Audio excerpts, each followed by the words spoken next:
In this video, I'm going to be taking my new Ibis Ripley out for a shakedown run.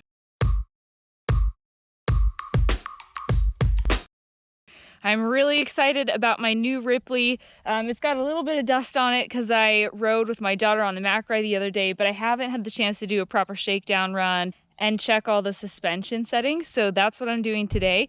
I'm going to be riding Thunder Mountain and string it together with a couple other trails. Thunder Mountain's my favorite trail. I do have a lot of dropper posts sticking out, so I'm going to work on getting a longer post so I can have more range, which will be amazing. This is my friend Ashley, and if you guys have been watching the channel for a while, you probably know Ashley. She's an awesome rider. She's going to be fun to do this with. I love when we knock out these fun little rides, do a little bit of sessioning. It's good. Did it last time and I was even by myself.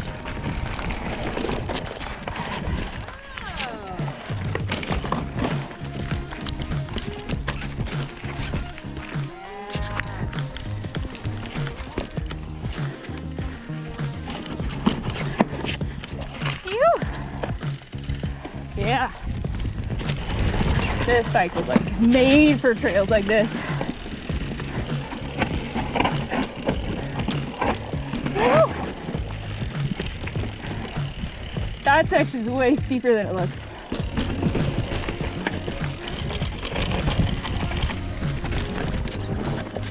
Ah, in the bushes. Let me try that again.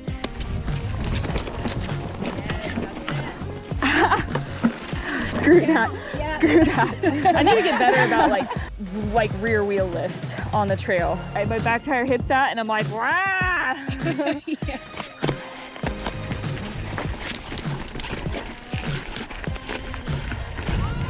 Whew. Whew. Woo.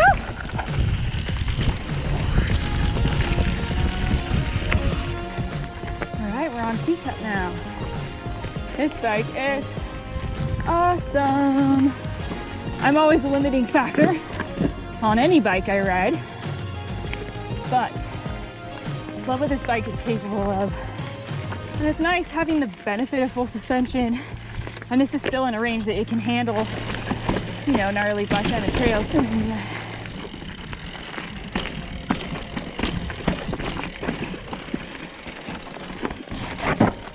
You.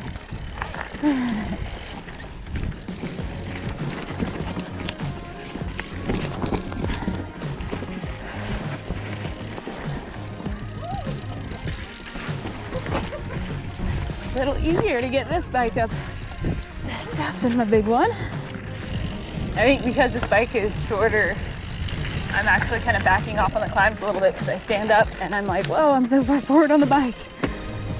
It's a little weird, but I think it's just going to be like a period of adjustment, and then it's going to be awesome. But I love that. I love that's what makes it so easy to manhandle up the climbs.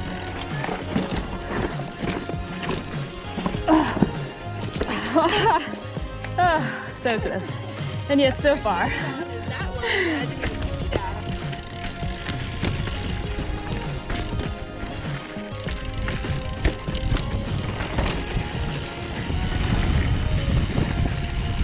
So much fun. I'm definitely gonna need a few more rides to just get used to the geometry of the bike so that I'm not holding it back and backing off, but it is so fun.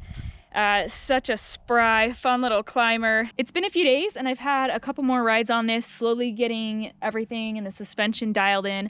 I've got my women's specific saddle on. This is the Ergon SM women's saddle. I'm a big fan of women's saddles. The male and female pelvis, like the bones, they're not exactly the same, and so for me, if I'm not in a good women's saddle, it just puts so much pressure on that soft tissue. It's really uncomfortable. So this is super important to me, is getting my saddle on there. I'm also getting the suspension dialed. I took tokens out of the fork. I think there were 3 in there. I took all of them out. I may play around with putting one back in. It's feeling pretty good. I may experiment with that, but it's actually feeling pretty good. The shock, I will say, because the tune on the suspension for these bikes is so light, it's nice because I get a lot more room to play. For me, it's usually a game of just trying to get it feel as not harsh as possible. But in this case, it's like, hey, I can kind of play around. I can run this a little high, I can run this a little low. And I'm actually finding that I am running the pressure a little bit higher just to take the edge off some of the bigger square edge hits on a lot of my rides. So yeah, so I'm actually enjoying running the pressure a little bit higher than I would typically expect to. But it's going really well. I'm loving this bike. Forgive the thick layer of dust. I just wanted to check in with you guys, kind of give you that update. Oh, and it does fit a water bottle cage for a shorty water bottle.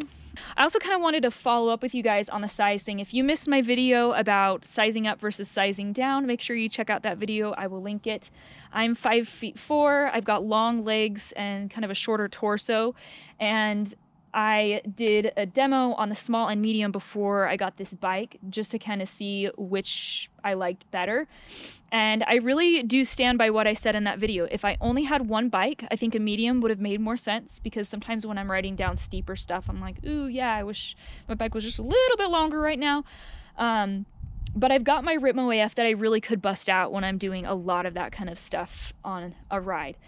But because I have that other bike to pull from, it is kind of fun having the small, little bit shorter wheelbase, just a little bit more fun to kind of whip around in the corners, really nimble feeling, really easy to kind of get up and over some of the kind of awkward chunks sometimes. I can just really manhandle it, and so it's really, really fun just being able to really be driver on this bike. It's been really cool. Another thing that I thought I would talk to you guys about is the tires. I mentioned that I was considering putting some tires. They were a little bit lighter on here, and I've gone with the Specialized ground control for my rear tire and a Butcher in the front. And these are running really well, really great grip.